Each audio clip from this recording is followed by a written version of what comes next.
स्वप्नार बाहागर ए वर्ष हे परिबा तो पंडिते आपण किछ कहू नाहंती जे किछ भी कहंतु कथाटा मु कोठु आरंभ करबी केमिति आरंभ करबी सेई कथा बर्तमान भाबुची माने माने आपण को बड़ पो प्रिंस बाबूकर बेला मते भलो नाही जानी चाहिए पंडिते ताई बेला तो भलो नाही कोकी मोहन चुनो गाई मोच तो कोहु बेकर जो सामान कन्या राशि आगे बार बार जानी हां शनि सप्ताह चलीची हां टेंशन पर टेंशन विपद पर विपद अवश्य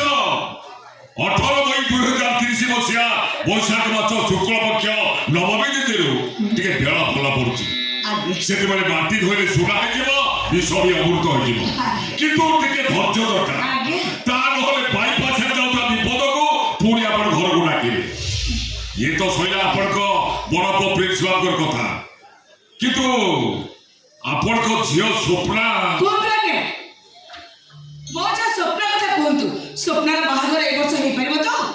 हां बाहागर हबो जे किंतु पंडिते किछि सस्पेंस न रखी आपण मते सब कथा सत्य कथा कहि दियंतु सत कथा सुनी सारा पर आपण धैर्य धर होई पारे तो सब किछि सुनी धैर्य धरिबार साहस मोर अछि टेल मी स्वप्ना जातक देखि जहा मु जानिली तारो विधवा जो अछि बाहागर 7 दिन परे ता स्वामी मरिबो जातक भूल ज्योतिष भूल गण अबे भूल सब भूल मु एक जातक भातक किछि विश्वास करिबिनी सब जातक रे मुनिया रगई पड़ी पाउस कर देबी जाई देबी मु सुनो तारा मो कथा के सुनो कोन आपण कथा कहिबे कोन कहले मु कोन सुनिबी मु आपण को पचारुछि के एते सृष्टि करिथिला ए ज्योतिष विद्या जोतरे किछि भी सत्य नहीं किछि भी ग्यारंटी नहीं मो जवन पाई बसी जगन को पाई बले से पागल हे सारिछि सेई जगन को पावा बले 7 दिन पर मो स्वप्न विधवा हे जबो मो जो माथा सिंदूर में जबो ए सब सुनि मु केबे धैर्य धरि केबे सहिबी मु आराम आपण को झियो विधवा हो ए कथा सुनिता आपण के धैर्य होतोती आपण को सानो पो आई सब कथा आपण केबे सुनी मो सानो को आज जातक देखिले कोन अछि दरकार नहीं से कुछ कहबे दरकार नहीं कि मोर सुनिबा दरकार नहीं आपण को मु सुनी सुनतो मु सुनि ज्योतिष विद्या पारंगम देखै आयुष बाबूकर जातक को तन्नतर कर देखिछि आगे सत कथा कहबा बोले आयुष बाबूकर आ आयुष नाही 24 घंटा भीतर से मरिबे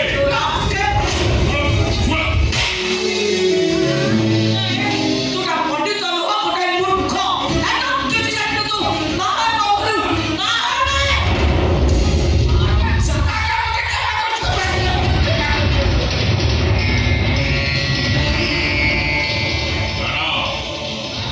ये ज्योतिर्विद डॉक्टर मानविक मदन मन महापंडित को आज आपण थापड़ माइले